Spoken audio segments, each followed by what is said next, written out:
What is going on, everyone? My name is Andy. Welcome back to another FPL video, and this one is transfer tips for Game Week 30. So I'm going to go through the latest double game week information now the FA Cup quarter-final matches are finished. Then I'm going to go through a bunch of players who people are taking out of their squads and putting in and discuss whether they are good moves or not. If you enjoy the video, make sure to give it a like, hit that subscribe button if you haven't done so already. Let's get into it. So now the FA Cup quarter-final matches are finished. We know that Nottingham Forest, Man City, Crystal Palace and Aston Villa are through to the FA Cup semi-final. So what does that mean in terms of double game weeks? This is what Ben Crellin tweeted earlier. Man City versus Aston Villa from game week 34 is very likely to move to double game week 33. So Man City and Villa likely to double in 33, blank in 34. Arsenal versus Palace likely to move to double game week 33. So again, both of those two teams double in 33, blank in 34. And then Forest versus Brentford, that's not likely to be a double game week. Although the match will have to be postponed where it currently is, Ben said it's most likely to move to the midweek in game week 34. And I think the reason for that is that Forest are playing on Monday in game weeks 33 and 35. So it can't move to either of those weeks. So it's likely just to stay in game week 34. So although Forest are through to the FA Cup semi-finals and they play Brentford in game week 34, both of those teams are likely to not have a blank and are likely to not have a double as a result of that. Now, at the moment, none of this is 100% guaranteed. The fixture gurus like James Planet FPL, Ben Crellin, etc., they're making predictions. But it does look quite likely that this is what's going to happen. Man City, Villa, Arsenal, Palace, double game weeks in 33 and blanks in 34. And then Forest and Brentford just having normal fixtures the whole way through.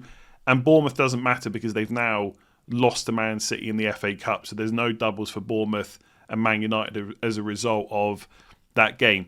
So in terms of what the schedule will look like over the next 6 weeks for those four teams I mentioned, Man City, Villa, Arsenal and Palace. This is what it is right now. Leicester at home in game week 30 for Man City, followed by Man United away, Palace at home. The double in 33 would be Everton away and Aston Villa at home. The blank in 34, then they're straight into Wolves at home in 35. For Aston Villa, it's Brighton away this week. Then Forest at home in 31. Southampton away in 32, which looks quite good. But the double is Newcastle at home and Man City away, so not great. Then you've got the blank in 34, followed by Fulham at home in 35. For Arsenal, it looks really nice, apart from the blank in 34. They've got Fulham at home in 30, Everton away in 31, Brentford at home in 32. The double will be Ipswich away and Palace at home. And then after 34 blank, it's Bournemouth at home in 35. And then for Palace, it's really nice because they've got Southampton away this week, Brighton at home in 31, the double in 32 of Newcastle away and Man City away, and then hopefully another double in 33, which will be Bournemouth at home and Arsenal away. Now you might look at that and think, well, three of the teams in the two doubles are all away, Newcastle, Man City and Arsenal. But I think as a whole, game weeks 30 to 33, you've got two extra fixtures. And the game this week is Southampton. So the idea of ignoring Palace because they got pretty difficult fixtures in the double just doesn't really make sense to me. If you were buying them in 32 and that was the only double they had, maybe you wouldn't get so excited about it. But from 30 to 33, I think it looks pretty good. And then in 34, obviously they will blank. And then it's Forest at home in 35. Now, what does this mean in terms of chip strategy? Most people with wildcard left are going to be looking to use it in 30 or 31. This information for the doubles is not 100% confirmed yet. And as we've discussed multiple times over the last few weeks, it's not guaranteed to be confirmed before game week 30. And if it isn't confirmed before 30, it's likely to be confirmed before game week 31. So if your team looks pretty good this week and you can just hold on until 31, you might as well do that. But I'm going to say the same thing I said before game week 29. Yes, the information is important, but so are points right now. And a lot of people are going to be sat there with Chris Wood in their team, who looks to be out for a few weeks. Erling Haaland's gone off injured in the FA Cup today against Bournemouth. We don't yet know how long he's going to be out for. I'm recording this straight after the game, so I've not heard from Pep Guardiola, but we will get an update in the press conference ahead of the game week 30 deadline. If you've got a lot of issues and you're lacking Crystal Palace players who've got like Southampton away this week and two doubles to come, it wouldn't be the end of the world to wildcard in 30. Worst case scenario, for those of you that are worried about activating, is the doubles don't fall like this. And the team you create in Game Week 30 just doesn't look as good over the next few weeks. But I do trust Ben and James to make these predictions. And although I couldn't sit here and tell you they're 100% accurate, I would also not be surprised if that's exactly what happens. That the games go into 33 as they're predicting, and Forest and Brentford just don't blank in 34 and don't double in 33. So if you've got issues, I think wildcard 30 looks pretty good right now. If your team's fine, you can wait till 31. In terms of triple captain, obviously you could use it in 33 if you're not bench boosting. Potentially on Erling Haaland for the double if he's fit. Potentially on Saka, by the way, Ipswich away, Palace at home, if he's fully fit and playing every week by then, which presumably he will because there's a chance he's available for Game Week 30. Or you could triple captain Isak. Newcastle have got a double in 32.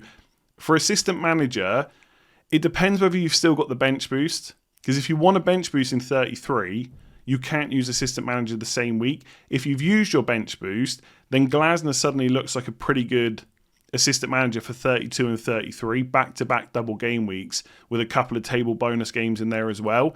And you could either activate it in 31 for Brighton at home or put it on someone else that week and use a transfer to move to Glasner later on. So that's just a quick oversight. Obviously, we're just back from the international break and the FA Cup games. The matches have only just finished, so I'm trying to digest all the information. I'm going to talk about a bunch of players throughout the rest of this video. But if there's anything else to discuss about this or you've got any questions, I'll be doing final thoughts on Tuesday. And for anyone that's considering wildcard, I'm on wildcard. That chip is definitely active. I'll be putting out my latest wildcard draft tomorrow if you want to take a look at what things look like, especially with the potential Haaland injury as well. So hopefully 4 teams doubling in 33. We know that Palace and Newcastle will definitely double in 32 as well. There could still be doubles in 36, but that depends on FA Cup semi-final results and Europa League results and stuff like that. So I'm not going to get into that right now. But things look pretty good over the next few weeks in terms of the doubles we got. So I think Man City players definitely worth looking at. Arsenal as well, and certainly Crystal Palace. Maybe Aston Villa a little bit less so. But the likes of Rodgers, Watkins are definitely going to be in my thoughts for wildcard. So I suspect a lot of you will be looking for Crystal Palace attackers this week. As I've just mentioned, they got Southampton away in Game Week 30, the double in 32, then probably another one in 33 as well. In 32 and 33, 3 of the 4 fixtures are away. Man City, Newcastle, Arsenal, which is not great. But as a package, 2 extra fixtures and Southampton away this week just looks great for an attacker. Mateta at 7.5 million forward. Then you've got the 2 midfielders, Eze at 6.7 and Sarr at 5.6. With the way forwards are looking right now, Mateta just looks like such a good option. Like with Bournemouth losing to Man City, there's no double for Evan Nielsen. Chris Wood's injured. Haaland might be injured as well. Isak looks great, but that's only one of your 3 spots. Mateta just looks like a really good option. He was back from injury in the FA Cup match against Fulham. He did go off a little bit earlier than he has been in the Premier League, perhaps because he is just back from that injury. And Nketiah did come on and score. So maybe there's going to be a slight reduction in Mateta's minutes going forward. But if we look at recent Premier League games, since Game Week 23, he's played 90 minutes every single match. So I just think at 7.5, he just looks like a really good pick right now. With the 2 midfielders, it's hard to make a case for Eze. Like that 1.1 million price difference is pretty big. Sarr's underlying numbers this year have been better as well. The only case I could make for Eze is historical. He's done it for a little while in the Premier League now. And also, if Mateta's minutes are slightly reduced, any time he's off the pitch and Eze is on, he would be on penalties. But the times that's going to happen are so minimal, I'm not sure it should really matter all that much. So if you're only picking 1 midfielder and money is tight, I can't see any reason to rip your team up to get Eze instead. I think for what it's worth, you could double or even triple up on Palace attackers if you wanted to. But if you're only going for 1 or 2, I think Mateta, just because he's a forward, then Sarr, and then probably Eze. Although earlier on in the season, I bought Eze ahead of Sarr, so I'm not ruling out doing that again. But like I said, for 1.1 million price difference, it's hard to make that case right now. But they're all really good options moving forward. So it's a similar conversation for Crystal Palace defence. They got the good fixture this week, plus the 2 extra fixtures later on. The only slight difference compared to the attackers is you want clean sheets from your defenders. Yes, Munoz can go and get you attack and returns. That is important as well. Dean Henderson can get you save points. but clean sheets are the bread and butter for a defender. And I'm not sure how many clean sheets Palace are going to get after Southampton away in 30 and Brighton at home in 31. The double in 32 is 2 away games against Man City and Newcastle. That's difficult for clean sheets. Then you've got Bournemouth at home and Arsenal away in game week 33. Now, I'm not trying to put you off buying Palace defenders. I'm just saying if you're looking at them thinking, are they that essential? I think the answer is probably no. Now, for what it's worth, on wildcard, if I go for like Mateta and Sarr and I've got a free Crystal Palace spot, I probably will put in a defensive player because I would want to cover those back-to-back doubles. There's no way I'm going into 32 without 3 Newcastle, 3 Palace. So in that case, I will go for a Munoz or a Henderson. But if I go for Mateta, Eze and Sarr, I think I'm comfortable enough leaving out a Palace defender. I'm not all that comfortable for it for Southampton away, but after that, potentially I could get away with it. But I think for most people, you're probably just going to pick Munoz because at 5.1 million, what he can do from an attacking point of view, it's quite scary to go without him. And even if he doesn't get clean sheets in 32 and 33, he can potentially go and get you those attacking returns instead. I think Henderson at 4.6, 0.5 million cheaper is one to consider, potentially as a bench boost option as well in 32 or 33. Lacroix at 4.5, I'm not sure I would go with him. Like, yes, it's a saving, but if I'm going for a Palace defender with bad fixtures, I want the more attacking one. And Lacroix might go and get you something from a set piece. He's putting up 0.1 XG per 90, which is pretty decent. But Munoz is clearly the one. So I wouldn't say they're essential, but because it's still 2 extra fixtures and Southampton in 30, Munoz at 5.1 still looks like a really decent option. So Chris Wood has been sold by over 300,000 FPL managers this week. He picked up an injury on international duty, and Nuno said after the FA Cup game that it doesn't look good and that they miss him. Now, he didn't put a time frame on it for when he might be back, but judging by those comments, he's probably going to miss game week 30. Then it's a quick turnaround until game week 31. So the likelihood is he's not back until game week 32 at the earliest. And he's just not that good of an FPL pick. Although he has been brilliant this year, but he's not that good that it's worth holding on to. And there's other forwards that you can move to instead. So if you've got Chris Wood, whether you're wildcarding or not, it is probably time to move on. I've just spoken about Mateta. If you can straight swap him, that looks great. But there's other forwards to consider as well. So let's talk about them. So one of the most obvious players to look at is Alexander Isak. You would have to find a bit more money because he's 9.4 million, but he's definitely going to be worth it. I can't really think of a single reason not to bring Isak in, unless Eddie Howe says in the press conference that he's not fit or something like that. It's Brentford at home this week, good fixture. Leicester away in 31, great fixture. Then you've got the double in 32, Man United at home and Palace at home. And because both of those games are at home, Isak's going to be the most popular captain that week. They don't have a double in 33, but Villa away is not terrible. Then it's Ipswich at home in 34 as well. So even if you're someone that doesn't have a free hit or a wild card, he's a great pick to bring in and just leave in for a few weeks. So like I said, if you don't own Isak, there's no reason not to grab him in game week 30. You could maybe argue that Mateta's the one to go for first because it's Southampton away this week. And Isak's best single game week fixture isn't until 31. But the double in 32 is better for Newcastle. Even though Palace have back-to-back doubles probably in 32 and 33, the double in 32 itself is better for Isak. So from now until 32, I'd rather have Isak. But maybe because it's Southampton away, you could go to Mateta first.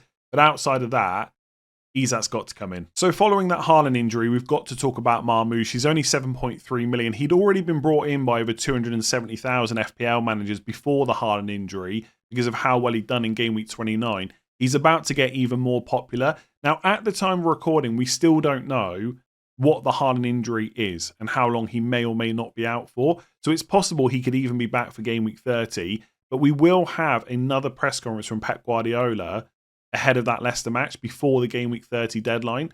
So don't make any rash decisions. You can wait and see what he says. But if Haaland's out, Marmoush pretty much becomes a no-brainer. His minutes are going to go right up. I don't know if he would take penalties. I mean, Haaland missed another one anyway, so maybe Haaland should be off penalties at this point. Maybe Marmoush gets a chance. But even if he doesn't, Leicester at home is good. The double in 33 is pretty decent. And Man United away in 31 and Palace at home in 32 is quite nice as well. If Pep says that Haaland's only going to miss Leicester and then after that he could be back, it gets a little bit trickier because for 30 you've got a great player at 7.3 million because of how good Leicester at home is. But after that you're not quite sure what the minutes will be like. Because if we go back and just remind ourselves, in I think it was game week 28, Marmoush was benched. Yeah, he only played 21 minutes against Forest. He was also benched in the FA Cup match today. Now, I don't necessarily think that means too much, but you can say that he's 100% nailed on. He's going to play most matches because he has started all of the ones he's been available for in the league apart from 28, but it's not a guarantee. But if Haaland's out, he's definitely going to start. I just don't see who else will come in instead. So let's wait for another update on Tuesday from Pep. But I'm telling you now, if Haaland's out, Marmoush's ownership is going to skyrocket. And a bit like Isak, I can't really think of too many reasons to go against him. Like if I'm thinking about picking a wildcard draft right now with 3 forwards, if Haaland's out, it's surely Isak, Marmoush and Mateta. There's not really anyone else part of that conversation. There's probably someone I'm missing. I feel like the international break has made me very rusty with FPL, but that would be my gut instinct. They were the 3 forwards that I would go with. So yeah, Marmoush looking like a bargain if Haaland's out. If he's not, I still think the minutes are a bit risky, but from a value perspective, especially if you want to keep Salah, Marmoush could be a nice punt either way. So as well as Crystal Palace defenders, people are going to be looking at Newcastle ones as well. It's Brentford at home this week, Leicester away in 31, then 2 home games in 32 against Man United and Crystal Palace. A name that's getting a little bit more popular is Kieran Trippier. With the injuries that Newcastle have, the first choice back four at the moment looks like Trippier right back, Livramento left back, and then Berners share as the centre backs. Trippier takes a lot of set pieces, and we all remember how good he was 2 or 3 seasons ago. The amount of attacking returns from open play as well as set pieces was kind of ridiculous, right? He was great. Can that happen again? I'm not so sure it will. I think he will get attacking returns from now until the end of the season if he can stay fit, but I don't know if it will be as good as we remember. And the key question is he worth 5.6 million when you can get Livramento for 4.5 and Dan Burn for 4.4? I'm not convinced he is. I'm not ruling him out from my wildcard draft because I think he's a massive differential and those set pieces are worth something. But even if I put a draft together and I've got the money to buy Trippier, or let's say you're not wildcarding right and you've got the money to buy him and it doesn't look like money's going to be an issue over the next couple of weeks, in the back of my mind I just keep thinking money always becomes an issue at some point.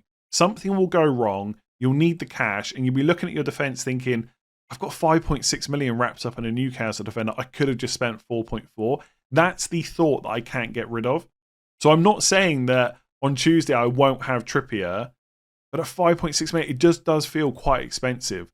Like Livramento's not as attacking, but he saves you 1.1. Dan Burn, we know, has got that goal threat from set piece. He doesn't have a great goal scoring record for what it's worth, but he is a threat from set pieces still. We saw the goal in the Carabao Cup final. I'm finding it difficult to justify Trippier, but I will say this. If you're absolutely sure that money is not going to be an issue, I think you just spend the extra and just take him as a massive differential because I don't see many people going there.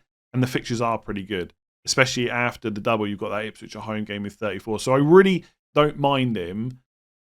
But if I need to shave money off from somewhere in any draft I'm thinking about, I'm going straight to Burn or Livramento instead. So Cole Palmer's been sold by over 500,000 FPL managers ahead of Game Week 30. He missed Game Week 29 entirely, wasn't in the England squad either during the international break. He has been spotted in training, which is a positive sign. The only annoying thing for FPL is Chelsea versus Spurs is the only game on Thursday. So it's possible that Maresca and Postecoglou will only hold their press conferences on Wednesday, which will be after the deadline. So we might not have further information between now and Tuesday to make a decision on Palmer. Hopefully something comes out, but obviously I can't promise you that. If you're leaning towards selling him, I completely get it. He's now 10.8 million. The level of returns recently has been awful for that price, and there's doubts around him. So if you want to get rid of him, I completely get that. If you're willing to take a chance that him back in training means he's going to start the next match, I think there are reasons to keep him, despite the returns he's had recently. The next 3 fixtures are just really good. Spurs at home, Brentford away, Ipswich at home. I really like them. The other thing is Saka is supposedly going to be back available after the break for Fulham at home in Game Week 30. We'll hear from Arteta ahead of the deadline. I don't know if I'd want to risk him straight away though. But Palmer to Saka later on could be a move that people look at. That's one that I've considered depending on how I set up my wildcard draft because Saka's a little bit cheaper but not by much. So by putting Palmer in, you kind of set those funds away for Saka in the future. And if he is back fit and playing every game by the time you get to that double in 33, he looks really good. So it's difficult to say exactly what to do with Palmer because we might not get an update. But he has been spotted in training. I think that can only be a good sign. And we know if he's fit and available, he will play. And I just really like the next 3 fixtures. I think Spurs at home is great. Ipswich at home is great in 32, and Brentford away is not bad. So I would probably lean towards saying, if you want to sell him, I think it's fine because of what he's produced and because of the doubts there. But if you're not wildcarding this week and you've got other stuff to deal with, I'd probably lean towards keeping him. I don't think he's as much of a problem as people are making out. I think he's still a quality player. The underlying numbers are still there. And we know he's got the minutes if he's fit. I think if I had to guess right now, he probably starts against Spurs. But we'll have to talk about this again on Tuesday and just see if there's been any updates. And obviously I'll talk through them on the deadline stream and stuff like that. Bruno Fernandes is super popular after what he did against Leicester in game week 29. Over 300,000 people have bought him this week. I would probably ignore him if you don't already own. Forest away in 30, Man City at home in 31, Newcastle away in 32. It's not great. Like, I don't hate him as a pick, as you know, right? He always plays on penalties, etc. But those 3 fixtures are not all that inspiring. And because Bournemouth lost to Man City in the FA Cup, Man United won't double in 33. Now, they are playing Wolves at home, which is not bad. But then it's Bournemouth away in 34, Brentford away in 35. You could look at that 6-game week as a whole and say it's not terrible for Fernandes. And I would agree with that. But I just think there's better players to be picking up right now. Concentrate on getting Crystal Palace midfielders for Southampton this week and the double later on and stuff like that. So Bruno is always a solid pick. But if I consider what 5 midfielders people might want to go for right now, Salah is obviously right up there. Potentially Palmer, potentially Saka. Maybe an Eze, maybe a Sarr, like a Murphy from Newcastle. Gordon when he's available in game week 31 after suspension. Possibly keeping Bournemouth midfielders because they're such good value. I just don't think there's necessarily a spot for Fernandes. So not a bad pick. And if you've got him and you want to keep hold of him for now, absolutely fine. But I wouldn't be buying him fresh. So I'm going to leave that one there. There's going to be videos over the next couple of days to cover anything that I've missed in this one. I know people have probably got a lot of questions because it's been a really long international break. Then the FA Cup matches, chips to think about, players to bring in, take out, all that kind of good stuff. I will try and cover as much as possible over the next couple of days. So don't panic just yet. If you've enjoyed that one and found it useful, give it a like, hit that subscribe button, and I'll catch you tomorrow for my team selection with my updated wildcard draft.